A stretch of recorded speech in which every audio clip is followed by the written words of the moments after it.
अपनी अपनी मगर रियासत सांझी। वज़ीर आज़म की खैबर पख्तूनख्वा के तमाम जायज़ मुतालबात पूरे करने की यकीन दहानी।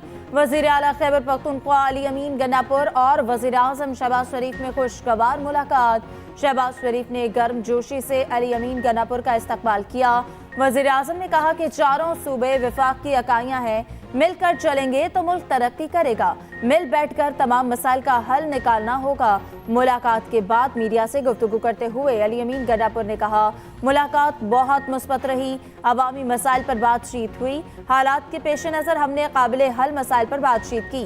वज़ीर आज़म ने कहा, आपको अवाम ने मैंडेट दिया, आप जो टीम लाना चाहते हैं उस पर कोई एतराज़ नहीं, हम वही मुतालबा करेंगे जो मुमकिन हुआ। एहसन इकबाल बोले, अली अमीन गन्नापुर की वज़ीर आज़म से मुलाकात का खैर मक़दम करते हैं। वज़ीर आज़म ने यकीन दिलाया सूबे के वाजिबात अदा किए जाएंगे। विफाक और केपी के नुमाइंदों पर मुश्तमिल कमेटी बनाई जाएगी। केपी में लोड शेडिंग के खात्मे की भी यकीन दहानी कराई गई।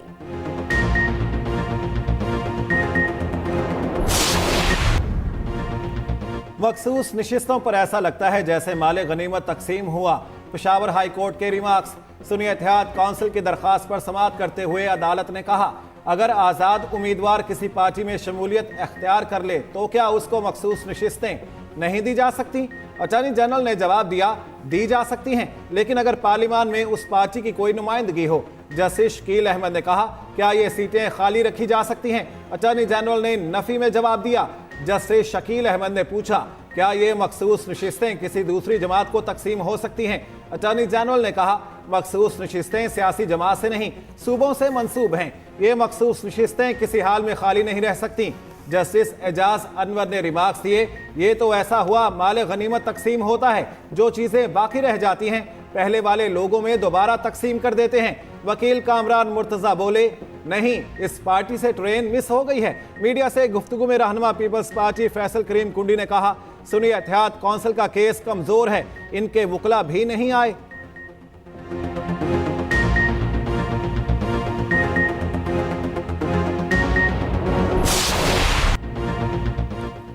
कराची से लापता कमसिन बच्चे खुद घर से भागे या फिर अगवा हुए। बच्चों, मां और रेंजर्स के बयानात में तसाद मामला उलझा कर रख दिया। लापता बच्चों ने बयान दिया वो घर से खुद भागे। नानी और खाला मारती थी, वॉशरूम साफ कराती थी। तर्जुमान रेंजर्स के मुताबिक बच्चे 12 मार्च को नॉर्थ नासबाबाद से लापता हुए। बच्चों की वालिदा को अगवा बराए तावान की बैरून मुल्क से कॉल आई। अगवाकारों ने 10 लाख रुपए तावान मांगा। इत्तला मिलते ही जदीद तकनीकी जराये से बच्चों का सुराख लगाया। अगवाकार ने गिरफ्तारी से बचने के लिए बच्चों को हैदरी में छोड़ा, खुद फरार हो गया। रेंजर्स ने मौके पर पहुंचकर बच्चों को अपनी तहवील पे ले लिया। मां ने बयान दिया, बच्चों से जबरदस्ती बयान दिलवाया गया।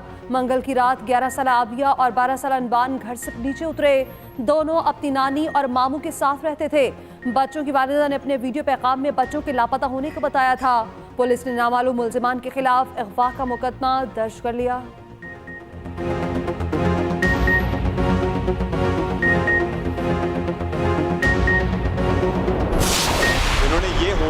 ये इम्प्रेशन दिया है कि ये रिजोल्यूशन यूनानिमस है। हम पॉइंट आउट करना चाहते हैं कि इनका रिजोल्यूशन इनका अपना है, ये यूनानिमस रिजोल्यूशन नहीं है। हमारे तरफ से ये यूनानिमस रिजोल्यूशन नहीं है। एडवाइजरी ओपिनियन में सदर जरदारी ने खुद भी सुप्रीम कोर्ट से ये नहीं कहा था कि आप ये डिसीजन दे दे कि उसकी कन्विक्शन गलत हुई और उसकी इक्वटल दे। जुल्फिकार अली भुट्टो की सजाए मौत को गैर कानूनी करार देने की करारदाद मंजूर। कौमी असम्बली में पेश की गई करारदाद में सुप्रीम कोर्ट की राय को काबिल सताइश करार दिया गया। करारदाद में कहा गया कि ऐवान मुतालबा करता है कि गैर मुनसिफाना फैसला बदल दिया जाए। भुट्टो को आला तरीन सिविल अवार्ड निशान पाकिस्तान से दिया जाए। बैरिस्टर गौहर ने कहा कि जुल्फिकार अली भुट्टो से मुतालिक जो तहरीक पेश की गई है वो मुतफ़िक़ा नहीं है, इस तहरीक से इत्तफाक नहीं करते। शाजिया मरी ने कहा कि अपोजिशन की सोच पर अफसोस हुआ। बानी पीटीआई से मुलाकात पर पाबंदी के खिलाफ सुन्नी इत्तेहाद काउंसिल का प्लेकार्ड उठाकर एहतजाज। असद कैसर बोले, ये कोई पुलिस स्टेट नहीं, चेयर अपनी अथॉरिटी दिखाए। सुन्नी इत्तेहाद काउंसिल के अरकान ने पार्लियामेंट के बाहर भी एहतजाज किया।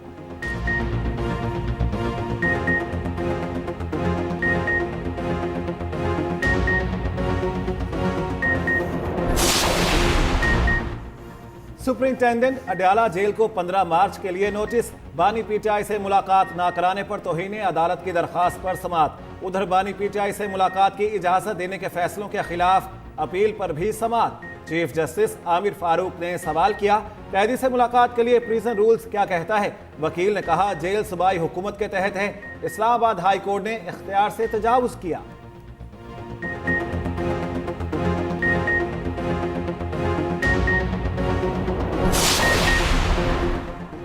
सेनेट इलेक्शन में उम्मीदवार कौन? तहरीक इंसाफ ने इब्तिदाई मुशावरत मुकम्मल कर ली। मज़ीद 2 नाम फाइनल।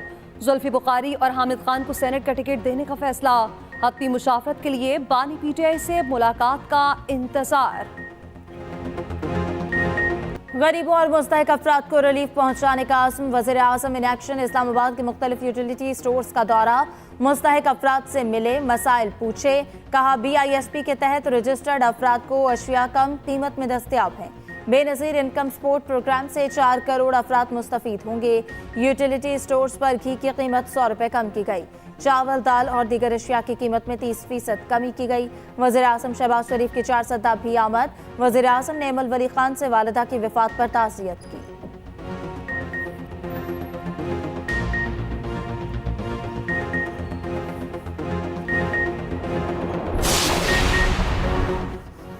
मरीजों को घर की दहलीज पर दवाएं मिलेंगी। सरकारी अस्पतालों में करप्ट माफिया के खिलाफ सख्त कार्रवाई का हुक्म। वजीर आला पंजाब मरियम नवाज का कहना है, लाहौर के कैंसर अस्पताल में दुनिया के बेहतरीन कैंसर स्पेशलिस्ट लाएंगे। वजीर आला पंजाब की PIC आमद। मरीजों से मुलाकात, सेहत दरियाफ्त की सहूलियात का पूछा। खवातीन वार्ड में सबसे हाथ मिलाया। वार्ड में जेर इलाज पेशावर की खातून मरियम नवाज से बात करते हुए आबदीदा हो गईं। पंजाब के 18 शहरों में स्मार्ट सेफ सिटी प्रोजेक्ट लगाने का मुआहिदा तय। 18 शहरों में air quality index monitoring sensor भी लगाए जाएंगे। पंजाब हुकूमत का टैप्टा बोर्ड की असर नौ तश्कील का फैसला। सनतकार और निजी सेक्टर के नुमाइंदे शामिल होंगे।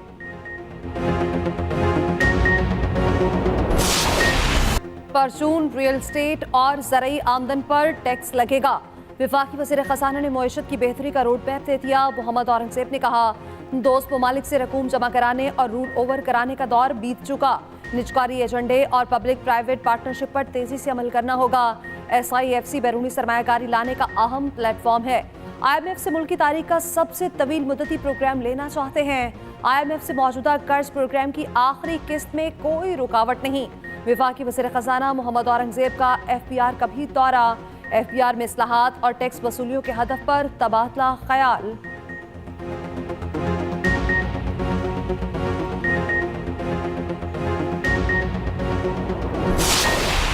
आज खान साहब के साथ मीटिंग हुई है। अपने पार्लिमानी उमूर पे भी जिक्र हुआ है, पॉलिटिकल भी हुआ है, पार्टी रिलेटेड। खान साहब के साथ पंजाब और KPK में सेनेट के कैंडिडेट से रिलेटेड भी बहस हुई है। कुछ कैंडिडेट्स को फाइनल किया गया है, लेकिन थ्रू आउट बहस इंशाल्लाह नेक्स्ट डेट पे होगी खान साहब के साथ और फिर फाइनल फैसला होगा पार्टी का। पार्लियामान में बात करने का मौका नहीं दिया जाता, मुज़ाकरात पर यकीन रखते हैं। चेयरमैन PTI बैरिस्टर गौहर कहते हैं कि जो निगरान हुकूमत एक सियासी जमात के पीछे थी, अब वही लोग काबीना में है। बानी PTI से पार्टी से मुतालिक उमूर पर बातचीत हुई। सेनेट के इंतखाबात का ऐलान हुआ है। 15 या 16 को इंतखाबात होंगे। उम्मीदवारान के हवाले से बातचीत हुई है। इस पर पार्टी फाइनल फैसला करेगी। पार्लियामेंट में गुफ्तगू करते हुए उमर अयूब बोले कि इस कानून के तहत हमें बानी PTI के साथ मुलाकात से रोका जा रहा है। हमारे लिए पार्लियामेंट का गेट बंद किया गया। इस्लामाबाद पुलिस के इंस्पेक्टर ने हमारा रास्ता रोका। उम्मीद है आप हक और सच का साथ देंगे।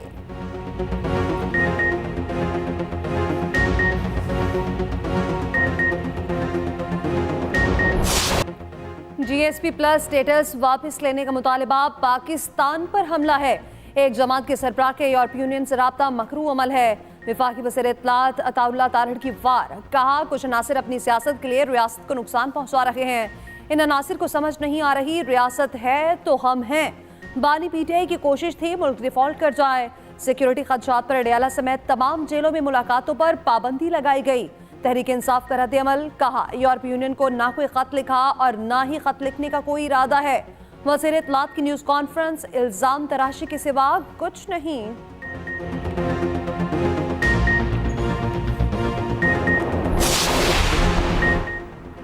1 अरब 10 करोड़ डॉलर की हतमी किस्त। IMF का दूसरा इजलास कल इस्लामाबाद में होगा। वजारत खजाना के एलामिये के मुताबिक इजलास 14 से 18 मार्च को इस्लामाबाद में होगा। जायजे के बाद स्टाफ लेवल मुआहिदा मुतवक्के है।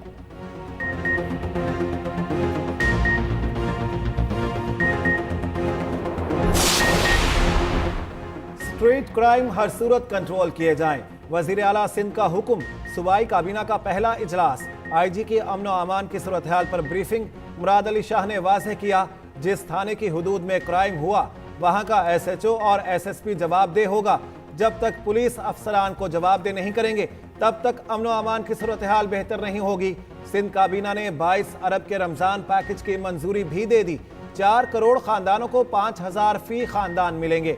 9 लाख टन गंदुम खरीदारी का हदफ भी मुकर्रर।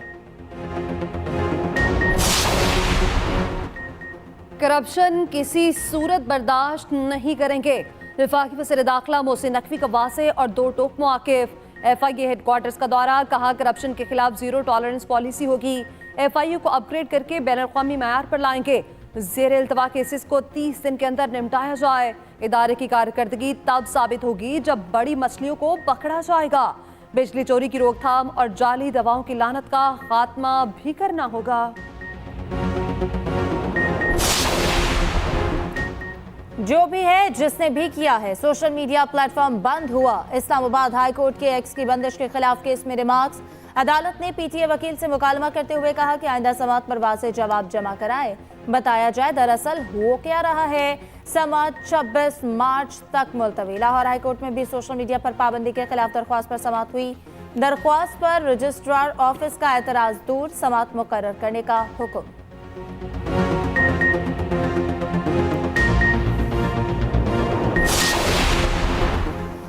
मुल्क भर में खाली नशिस्तों पर ज़िमनी इलेक्शन 21 अप्रैल को होंगे। कौमी और सूबाई असम्बलियों की खाली नशिस्तों पर ज़िमनी इलेक्शन का शेड्यूल जारी। कौमी असम्बली की 6, पंजाब असम्बली की 12 नशिस्तों पर ज़िमनी इंतखाबात होंगे। खैबर पख्तूनख्वा असम्बली की 2, बलूचिस्तान असम्बली की 2 और सिंध असम्बली की 1 नशिस्त पर ज़िमनी इलेक्शन होगा। कागजाती नामजदगी 16 से 18 मार्च तक जमा कराए जा सकेंगे। जांच पड़ताल 21 मार्च को होगी। हतमी फहरिस्त 29 मार्च को आवेजा होगी।